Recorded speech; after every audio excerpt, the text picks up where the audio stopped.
ഇവാഞ്ചലിയും അനുദിന സുവിശേഷ വിചിന്തനം. ആണ്ടുവട്ടം 24-ാം വാരം, വ്യാഴം. നാം വായിച്ചു കേൾക്കുന്ന സുവിശേഷ ഭാഗം വിശുദ്ധ ലൂക്കാ എഴുതിയ സുവിശേഷം 7-ാം അധ്യായം 36 മുതൽ 50 വരെയുള്ള തിരുവചനങ്ങൾ. ഒരു ഫരിസേയൻ യേശുവിനെ തൻ്റെ ഭവനത്തിൽ ഭക്ഷണത്തിന് ക്ഷണിക്കുന്നതും അവർ ഭക്ഷിച്ചുകൊണ്ടിരുന്നപ്പോൾ ഒരു സ്ത്രീ വന്ന് അവൻ്റെ കാൽപാദത്തിങ്കൽ ഇരുന്ന് കണ്ണുനീരുകൊണ്ട് അവൻ്റെ പാദങ്ങൾ നനക്കുന്നതും തലമുടി കൊണ്ട് തുടയ്ക്കുകയും യേശുവിൻ്റെ പാദങ്ങളിൽ ചുംബിക്കുകയും താൻ കൊണ്ടുവന്നിരുന്ന സുഗന്ധതൈലം യേശുവിൻ്റെ പാദങ്ങളിൽ പുരട്ടുന്നതും. ഈ സമയം ഫരിസേയൻ ആ സ്ത്രീയെ, യേശുവിനെ തൻ്റെ മനസ്സിൽ വിധിക്കുന്നതും അത് തിരിച്ചറിഞ്ഞ് യേശു അവന് കൊടുക്കുന്ന ഒരു സന്ദേശവുമാണ് സുവിശേഷത്തിൻ്റെ ഇതിവൃത്തം.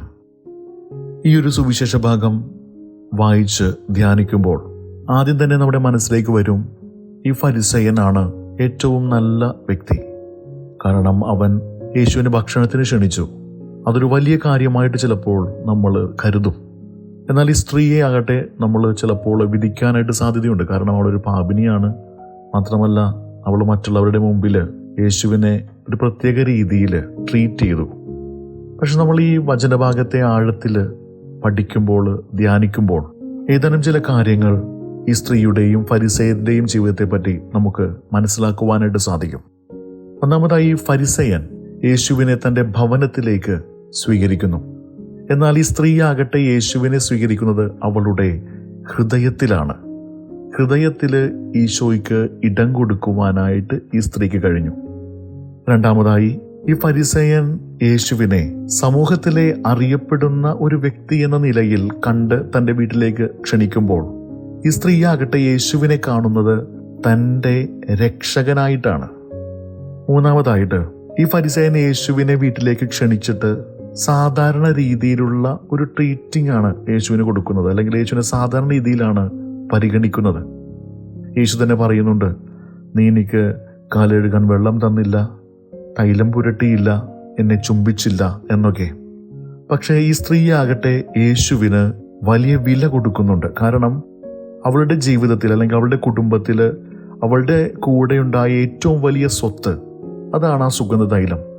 ആ വിലയേറിയ സുഗന്ധതൈലമാണ് യേശുവിൻ്റെ കാൽക്കലിലേക്ക് അവൾ പകരുന്നത്. അതിനർത്ഥം യേശുവിനെ തന്റെ ജീവനേക്കാൾ വില, അല്ലെങ്കിൽ തന്നെ കയ്യിലുള്ളതിനേക്കാൾ ഏറ്റവും വലിയ മൂല്യം യേശുവിന് അവൾ കൊടുത്തു എന്നുള്ളതാണ് അത് വായിക്കുമ്പോൾ നമുക്ക് മനസ്സിലാക്കാൻ സാധിക്കുന്നത്. ഈ ഫരിസേയന്റെ മറ്റൊരു വീഴ്ച എന്ന് പറയുന്നത്, താനൊരു നല്ല വ്യക്തിയാണ് എന്ന് ഫരിസേയൻ കരുതി. കാരണം ഫരിസേയർ സാധാരണ നിയമങ്ങളൊക്കെ വളരെ കണിശമായിട്ട് കാക്കുന്നവരും അത് പ്രവർത്തിക്കുന്നവരുമാണ്. പക്ഷേ ഈ സ്ത്രീ ആകട്ടെ താനൊരു അയോഗ്യയാണ് എന്നുള്ളൊരു ചിന്തയോടുകൂടെയാണ് യേശുവിന് മുമ്പിലേക്ക് കടന്നു വന്നത്. അവൾ തന്റെ സ്നേഹപ്രകടനം നടത്തിയത്. ഈ ഫരിസേയൻ താൻ നല്ലവനാണെന്നുള്ള ചിന്ത ഉള്ളതുകൊണ്ട് ഒറ്റ വാക്കിലാണ്, അല്ലെങ്കിൽ ഒറ്റ ചിന്തയിലാണ് അവൻ യേശുവിനെയും ആ സ്ത്രീയെയും വിധിക്കുന്നത്. ഇനി അദ്ദേഹം ചിന്തിക്കുന്നുണ്ട്, യേശു ഒരു പ്രവാചകനാണെങ്കിൽ ഈ നിൽക്കുന്ന സ്ത്രീ ഏതു തരക്കാരിയാണെന്ന് മനസ്സിലാക്കാൻ കഴിയുമായിരുന്നല്ലോ. രണ്ടുപേരെയും ഒറ്റ ചിന്തയിൽ വിധിക്കുന്ന ഒരു വ്യക്തി. സ്വന്തമായിട്ട് നല്ലവരാണ് എന്ന് ബോധ്യമുള്ളവരാണ് പലപ്പോഴും മറ്റുള്ളവരെ ഇങ്ങനെ വിധിക്കുന്ന രീതിയിൽ എപ്പോഴും പെരുമാറുന്നത്. ഈ സുവിശേഷ ഭാഗം ധ്യാനിച്ച് കഴിഞ്ഞപ്പോൾ തോന്നിയത്, ഈ സ്ത്രീയുടെ ജീവിതത്തിൽ നിന്ന് ഒത്തിരി കാര്യങ്ങൾ നമുക്ക് പഠിക്കാനുണ്ട് എന്നുള്ളതാണ്. യേശുവിനെ ഹൃദയത്തിൽ സ്വീകരിക്കുന്നവരാവുക, യേശുവിനെ രക്ഷകനായി കാണുന്നവരാകുക, യേശുവിന് തൻ്റെ ജീവനേക്കാളും തൻ്റെ എല്ലാത്തിനേക്കാളും വില കൊടുക്കുന്നവനായിട്ട് കാണുക. കൂടാതെ താൻ അയോഗ്യയാണ് എന്നുള്ളൊരു ചിന്ത അത് നമുക്കുണ്ടെങ്കിൽ തീർച്ചയായിട്ടും യേശുവിൻ്റെ അടുത്തേക്ക് ഓടി വരാൻ നമുക്കൊരു മടിയും ഉണ്ടാകില്ല.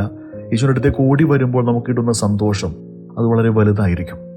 അപ്പോൾ ഇപ്രകാരമുള്ള ഒരു മാനസികാവസ്ഥ നമുക്ക് ലഭിക്കുവാനായിട്ട് യേശുവിനെ സ്വന്തം ജീവിതത്തിൽ ഏറ്റവും നല്ല രീതിയിൽ ട്രീറ്റ് ചെയ്യുവാൻ, അനുഭവിക്കുവാൻ നമുക്ക് സാധിക്കട്ടെ.